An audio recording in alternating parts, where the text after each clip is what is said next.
blood, the case would be different, but he could not kill the innocent for the guilty. Amid the sanguinary reports and crowding events that held public attention for a year, from the Wilderness to Appomattox, the Fort Pillow affair was forgotten, not only by the cabinet, but by the country. The related subjects of emancipation and negro soldiers would doubtless have been discussed with much more passion and friction had not public thought been largely occupied during the year 1863 by the enactment of the conscription law and the enforcement of the draft.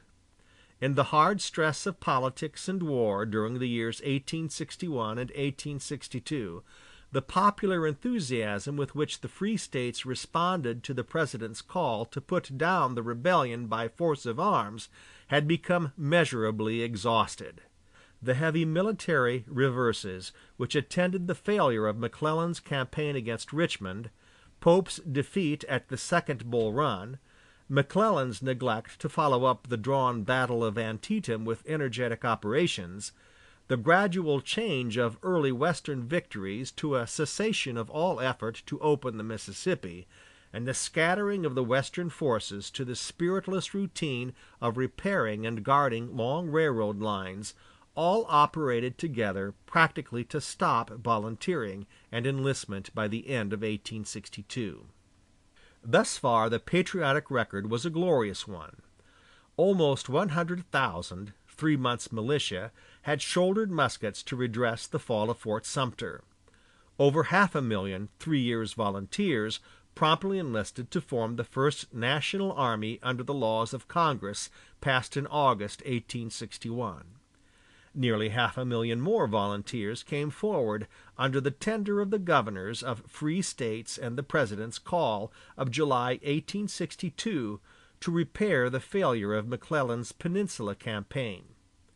Several minor calls for shorter terms of enlistment, aggregating more than 40,000, are here omitted for brevity's sake. Had the Western victories continued, had the Mississippi been opened, had the Army of the Potomac been more fortunate, volunteering would doubtless have continued at quite or nearly the same rate. But with success delayed, with campaigns thwarted, with public sentiment despondent, armies ceased to fill. An emergency call for 300,000 9 months' men, issued on August 4, 1862, produced a total of only 86,860, and an attempt to supply these in some of the states by a draft under state laws demonstrated that mere local statutes and machinery for that form of military recruitment were defective and totally inadequate. With the beginning of the third year of the war, more energetic measures to fill the armies were seen to be necessary, and after very hot and acrimonious debate for about a month, Congress, on March 3, 1863, passed a national conscription law, under which all male citizens between the ages of 20 and 45 were enrolled to constitute the national forces, and the President was authorized to call them into service by draft as occasion might require. The law authorized the appointment of a provost marshal general, and under him a provost marshal, a commissioner, and a surgeon to constitute a board of enrollment in each congressional district, who with necessary deputies were required to carry out the law by national authority, under the supervision of the provost marshal general. For more than a year past, the Democratic leaders in the Northern states had assumed an attitude of violent partisanship against the administration, their hostility taking mainly the form of stubborn opposition to the anti-slavery enactments of Congress and the emancipation measures of the President. They charged with loud denunciation that he was converting the maintenance of the Union into a war for abolition, and with this and other clamors had gained considerable successes in the autumn congressional elections of 1862, though not enough to break the Republican majority in the House of Representatives. General McClellan was a Democrat, and, since his removal from command, they proclaimed him a martyr to this policy, and were grooming him to be their coming presidential candidate. The passage of the conscription law afforded them a new pretext to assail the administration, and Democratic members of both houses of Congress denounced it with extravagant partisan bitterness as a violation of the Constitution and subversive of popular liberty. In the mouths of vindictive crossroads demagogues, and in the columns of irresponsible newspapers that supply the political reading among the more reckless elements of city populations, the extravagant language of Democratic leaders degenerated in many instances into unrestrained abuse and accusation. Yet, considering that this was the first conscription law ever enacted in the United States, considering the multitude of questions and difficulties attending its application, considering that the necessity of its enforcement was, in the nature of things, unwelcome to the friends of the government, and as naturally excited all the enmity and cunning of its foes to impede, thwart, and evade it, the law was carried out with a remarkably small proportion of delay, obstruction, or resulting violence. Among a considerable number of individual violations of the act, in which prompt punishment prevented a repetition, only two prominent incidents arose which had what may be called a national significance. In the State of New York, the partial political reaction of 1862 had caused the election of Horatio Seymour, a Democrat, as governor. A man of high character and great ability, he, nevertheless, permitted his partisan feeling to warp and color his executive functions to a dangerous extent. The spirit of his antagonism is shown in a phrase of his 4th of July oration.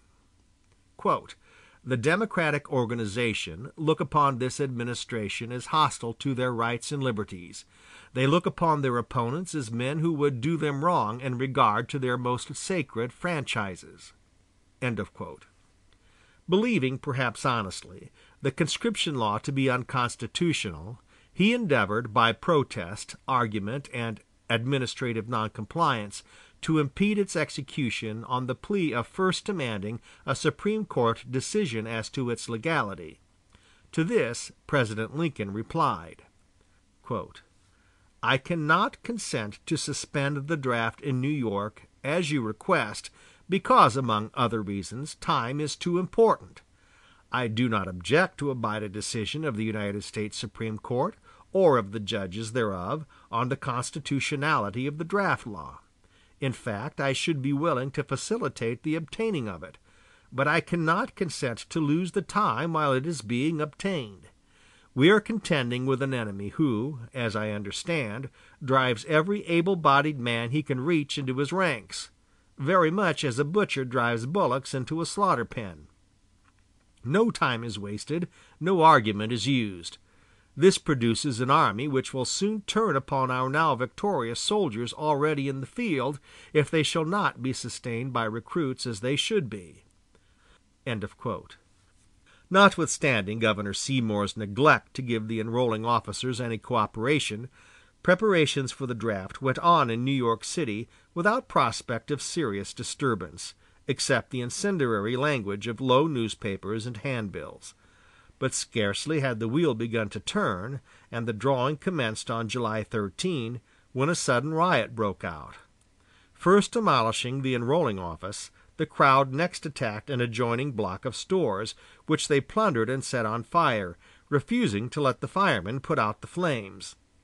From this point the excitement and disorder spread over the city, which for 3 days was at many points subjected to the uncontrolled fury of the mob. Loud threats to destroy the New York Tribune office, which the inmates as vigorously prepared to defend, were made.